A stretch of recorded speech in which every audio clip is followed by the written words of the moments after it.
नमस्कार दोस्तों, आज के हमारे इस वीडियो में हम आपके लिए पुत्रदा एकादशी की व्रत कथा लेकर आए हैं। पुत्रदा एकादशी का व्रत हर वर्ष पौष के महीने की शुक्ल पक्ष की एकादशी को किया जाता है।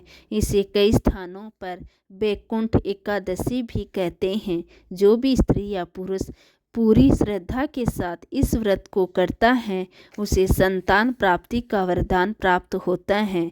श्री युधिष्ठिर ने भगवान श्री कृष्ण से कहा कि कामिका एकादशी का वर्णन मैंने विस्तार से सुना, अब आप मुझे पुत्रदा एकादशी की व्रत कथा सुनाइए। भगवान श्री कृष्ण ने कहा, अब मैं तुझसे पुत्रदा एकादशी की कथा कहता हूँ, ध्यान पूर्वक सुनो। भद्रावती नाम का एक राज्य था जिस पर सुकेतु नाम का एक राजा राज करता था। राजा सुकेतु की जो धर्मपत्नी थी उनका नाम सेविया था, लेकिन उन दोनों की कोई संतान न होने के कारण राजा रानी बहुत दुखी रहा करते।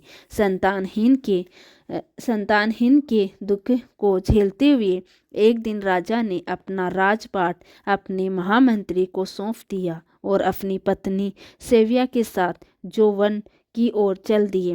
राजा रानी आत्महत्या का मन बना लिया और घने वन के अंदर वो जाते चले गए। राजा रानी दोनों आत्महत्या करने की सोच रहे थे। तभी राजा ने कहा, आत्महत्या करना घोर और महापाप है। आत्महत्या किसी को शोभा नहीं देती।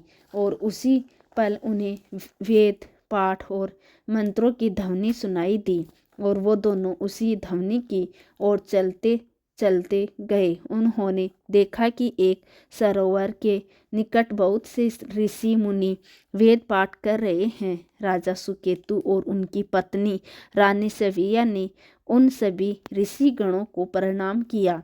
राजा सुकेतु अपनी पत्नी सेविया के साथ उन ऋषियों की सेवा में लग गए और ऐसा करने से वो सभी ऋषि उन पर अति प्रसन्न हो गए और उन्होंने कहा, वत्स मांगो, तुम क्या मांगते हो? तब राजा ने कहा, प्रभु मेरे कोई संतान नहीं है, बस हमें एक पुत्र का वरदान चाहिए। राजा की बात सुनकर सभी मुनि श्रेष्ठों ने कहा, राजन, यदि तुम और तुम्हारी पत्नी पौष मास की शुक्ल पक्ष एकादशी तिथि का व्रत पूरे नियमों के अनुसार करोगे तो तुम्हें संतान की प्राप्ति अवश्य हो जाएगी। और ऐसा सुनकर राजा और रानी अपने राज्य भद्रावती आ गए और कुछ ही दिनों के बाद पौष महीने की एकादशी तिथि आई और फिर राजा सुकेतु और रानी सेविया ने बैकुंठ एकादशी यानी कि पुत्रदा एकादशी का व्रत पूरी श्रद्धा के साथ किया, जिस कारण भगवान विष्णु उन पर बहुत प्रसन्न हो गए और उन्हें संतान प्राप्ति का वरदान दे दिया। कुछ दिनों बाद रानी सेविया ने गर्भ धारण किया और 9 महीनों के बाद एक सुंदर बालक को जन्म दिया। राजा रानी तेजस्वी पुत्र पाकर धन्य हो गए। कहा जाता है कि कोई भी व्यक्ति अगर श्रद्धा रूप से भगवान विष्णु की पूजा अर्चना करता है और पुत्रदा एकादशी का व्रत करता है, उसकी सभी मनोकामनाएं पूर्ण होती हैं, उसे संतान की प्राप्ति होती है। तो दोस्तों, आपको यह व्रत कथा कैसी लगी कमेंट करके ज़रूर बताएं और साथ ही मेरे चैनल जतिन लाइफ स्टाइल को सब्सक्राइब करना ना भूलें। धन्यवाद दोस्तों।